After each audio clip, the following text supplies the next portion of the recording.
ప్రభుత్వం అభివృద్ధి బాటలో నడవడానికి కారకులైన నారా చంద్రబాబు నాయుడు గారికి, అలాగే పవన్ కళ్యాణ్ గారికి, డిప్యూటీ సీఎం పవన్ కళ్యాణ్ గారికి, అలాగే మన నారా లోకేష్ బాబు గారికి, వాళ్ళని ఆదర్శంగా తీసుకుంటూ మన కళ్యాణదుర్గ ప్రాంతాన్ని కూడా అభివృద్ధి బాటలో నడిపించాలనే దృఢ సంకల్పంతో మనం రేపు ఎల్లుండి అంటే 13, 14వ తారీఖు నిరుద్యోగులకు జాబ్ మేళా అనే కార్యక్రమం నిర్వహించడం జరుగుతుంది.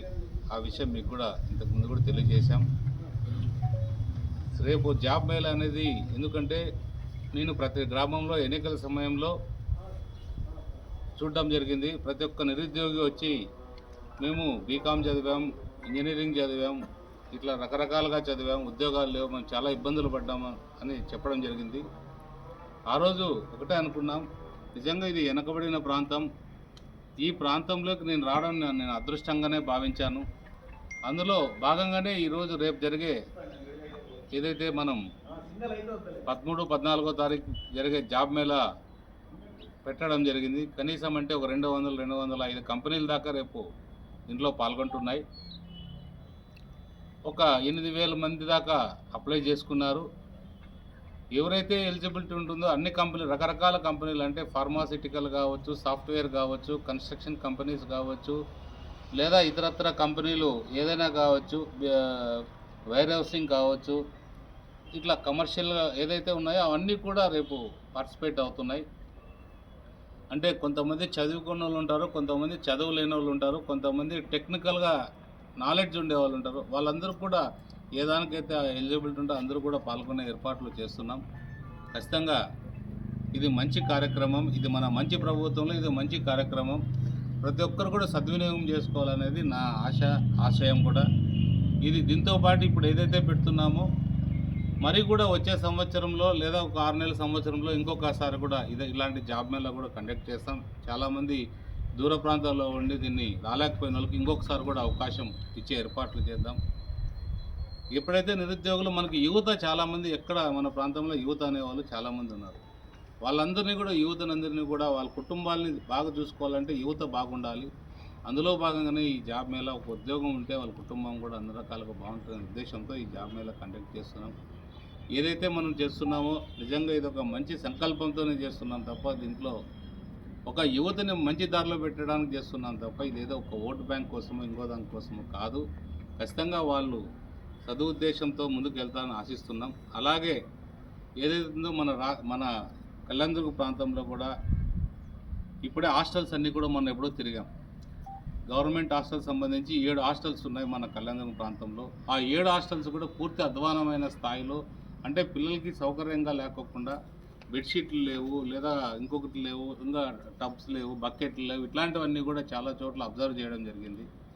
ఇవన్నీ కూడా మన మంత్రి గారి దృష్టికి తీసుకెళ్తే 7 హాస్టల్కి సంబంధించి 1 కోటి చిల్లర అమౌంట్ కూడా శాంక్షన్ చేశారు. అమౌంట్ కూడా వచ్చింది. దానికి కూడా రేపటి నుంచి కూడా హాస్టల్ వాళ్ళతో వార్డెన్స్తో పిలిచి వాళ్ళకు కూడా ఏ విధంగా మనం ఇంకా సౌకర్యంగా ఏం చేయొచ్చు, ఇంకా ఏమైనా తక్కువైతే ఏం చేయొచ్చు అనే దాని మీద కూడా రేపు వాళ్ళతో ఇంకొక మీటింగ్ కండక్ట్ చేసి అది కూడా వాళ్ళకు ఉపయోగపడేటట్టు హాస్టల్స్ పిల్లలందరూ కూడా ఉపయోగపడేటట్టు చేస్తామని తెలియజేస్తున్నా. ఇంకా కూడా చాలా వరకు కూడా ఇంకా అభివృద్ధి కార్యక్రమాలు ఒకటి ఇప్పుడిప్పుడే స్టార్ట్ అవుతున్నాయి.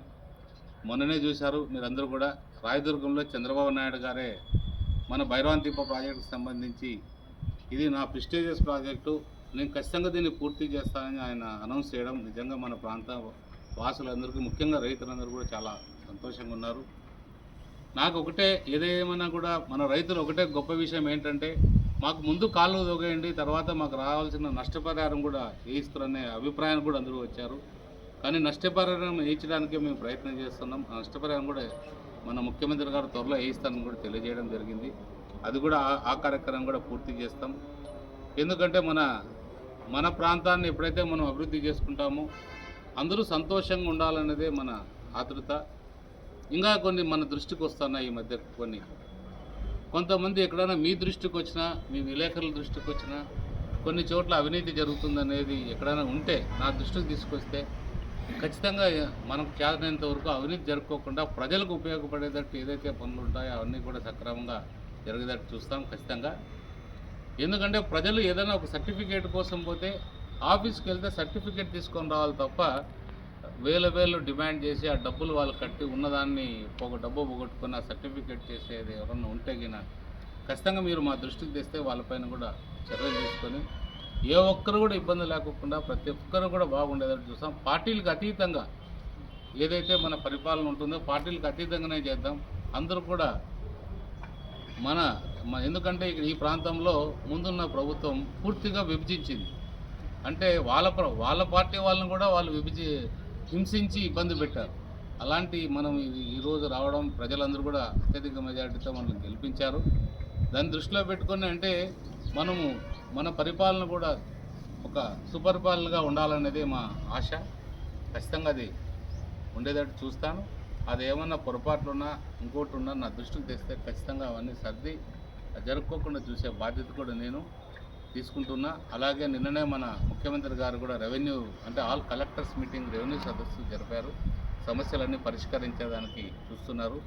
ఎందుకంటే ఈ భూ సమస్యలు చాలా ఉన్నాయి. మన కళ్యాణదుర్గ ప్రాంతంలో చాలా వరకు ఆక్రమించుకున్నారు చాలా భూములు కూడా.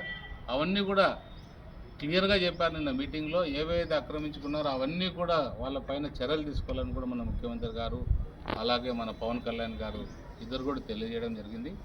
ఖచ్చితంగా అలాంటివన్నీ ఏదైతే ఉన్నాయో మన కలెక్టర్ గారు అది వచ్చిన తర్వాత అన్నీ కూడా చర్యలు తీసుకుంటారని ఆశిస్తున్నాం. మా దృష్టిలో కూడా కొన్ని భూములు ఉన్నాయి, అవి కూడా మేము కలెక్టర్ గారికి ఇవ్వడం జరుగుతుంది. దానిపైన కూడా చర్యలు తీసుకోమని చెప్తాం. ఖచ్చితంగా అన్ని రకాలకు కూడా ప్రజల ఆస్తి ఏ రకంగా వాళ్ళ ఆస్తి వాళ్ళకు ఉండేటట్టు చూస్తాం. ప్రజల ఆస్తి ఇంకోరు ఆక్రమించుకునేటట్టు లేదా మన గవర్నమెంట్ ఆస్తి వచ్చి అన్యాయంగా తీసుకునేటట్టు ఎవరు ఉంటే వాళ్ళపైన కూడా చర్యలు తీసుకునే ఏర్పాటు చేస్తామని తెలియజేస్తాం.